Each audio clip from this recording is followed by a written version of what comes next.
बच्चों, जैसे reflection of light से रिलेटेड लॉज होते हैं, उसी तरीके से रिफ्रैक्शन ऑफ लाइट से रिलेटेड भी लॉज होते हैं। ऑलरेडी आप जानते हैं, according to laws of reflection of light, incident ray, the normal and reflected ray all lie in the same common plane. Angle of incidence equal to angle of reflection. Friends, उसी तरीके से हम लोग आज के सेशन में discuss करने वाले हैं laws of refraction of light.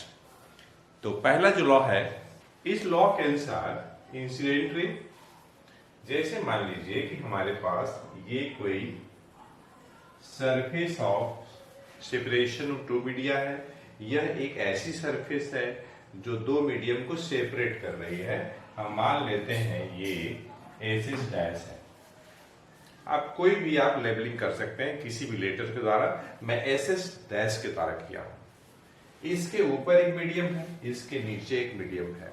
हम लोग देखिए ग्रीन बोर्ड पे ये काम लिख रहे हैं, मीडियम 1 मीडियम 2 दिखा रहे हैं, लेकिन रियल लाइफ में मीडियम के रूप में हो सकता है एयर हो, ग्लास हो, एयर हो, वाटर हो, ग्लास हो, वाटर हो। ठीक, ये आपका इंसिडेंट रे एओ,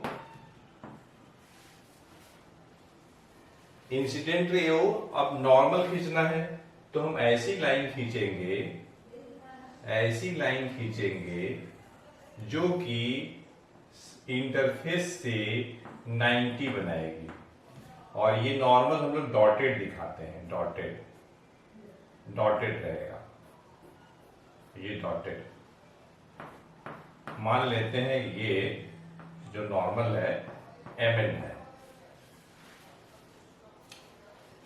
अगर ये मीडियम रेयर है, पहली मीडियम जिससे कि इंसिडेंट रे आ रही है, और जिस मीडियम में रिफ्रैक्टेड रे एंटर कर रही है वह मीडियम अगर डेंसर मीडियम है, तो फिर ये जो लाइट रे है ओ पे आने के बाद ये नॉर्मल की तरफ बेंड कर जाएगी and OB is called refracted ray. AO normal, OB refracted ray, MN AO incident ray, OB refracted ray, MN normal। और ये तीनों का तीनों हमारे ग्रीन बोर्ड के प्लेन में है। अगर आप कॉपी पे ड्रॉ करेंगे तो आपके कॉपी के प्लेन में होगा। अगर ये डायग्राम बुक में खींचा है तो जिस पेज पे ये डायग्राम खींचा है वह पेज कॉमन प्लेन होगा। Second law, second. तो बच्चों, according to second laws of refraction of light for any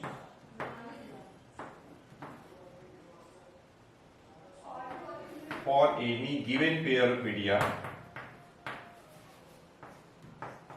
for any given pair of media, कोई भी मीडियम का पेयर हो सकता है। एयर ग्लास हो सकता है, एयर वाटर हो सकता है, वाटर ग्लास हो सकता है, एयर डायमंड हो सकता है। For any given pair of media, the ratio of the sign of angle of incidence,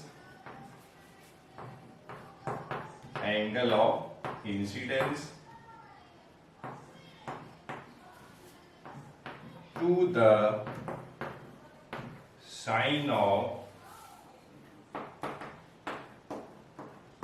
angle of refraction always remains constant, always remains constant। और ये जो सेकेंड लॉ है इसी को हम लोग बोलते हैं this law is called Snell's law. Snell's law, Willebrord Snell scientist का नाम है।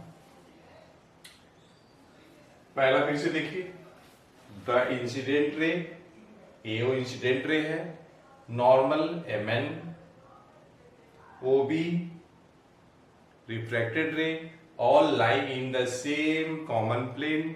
और हमारे पास ये जो ग्रीन बोर्ड है ये कॉमन प्लेन है। सेकेंड लॉ है, हम लोग बात कर रहे हैं laws of refraction of light के बारे में। ठीक है, इसके बारे में laws of refraction of light for any given pair of media. जो सेकेंड लॉ है, द रेशियो, ये देखिएगा कीवर्ड रेशियो, रेशियो लेना है किसका, sine of angle of incidence to the sine of angle of refraction always remains constant. जरा समझते हैं, angle of incidence is the angle between incident ray and the normal. Incident ray AO है, normal तो MN है, लेकिन हमें इस angle से मतलब है। This is called angle of incidence. This angle, angle of refraction, angle between refracted रे एंड नॉर्मल। नॉर्मल हम ओ एन को लेंगे, ये एंगल ऑफ रिफ्रैक्शन हो जाएगा आर। तो that is sine i upon sine r. ये जो वैल्यू होगी ये कांस्टेंट होगी। साइन आई और साइन आर का जो रेशियो होगा this will be constant always.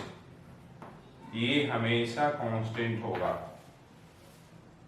मतलब ये हुआ कि हम एंगल ऑफ इंसिडेंस चाहे जितना भी ले, एंगल ऑफ इंसिडेंस हो सकता है 20 ले, 30 ले, 35 ले, 40 ले, 45 ले, तो उसी के अकॉर्डिंग हमें आर भी मिलेगा। और इस तरीके से मिलेगा कि sine i upon sine r की वैल्यू कांस्टेंट होगी हर एक एंगल आई और आर के लिए। और उस कांस्टेंट को हम बोलते हैं रिफ्रैक्टिव इंडेक्स। किसका, सेकेंड मीडियम का फर्स्ट मीडियम के रिस्पेक्ट में। तो फ्रेंड्स, इस सेशन में हम लोगों ने डिस्कस किया है रिफ्रैक्शन ऑफ लाइट से रिलेटेड लॉज के बारे में। हमें उम्मीद है यह सेशन आपके लिए बेनिफिशियल अवश्य हुआ होगा। अगर ऐसा है तो आप एक लाइक करें और एक अच्छा से कमेंट भी करें और अधिक से अधिक लोगों को इस वीडियो लेक्चर को शेयर करें। तो फ्रेंड्स, हम लोग मिलते हैं नेक्स्ट सेशन में एक अच्छे कॉन्सेप्ट के साथ। Thanks for watching.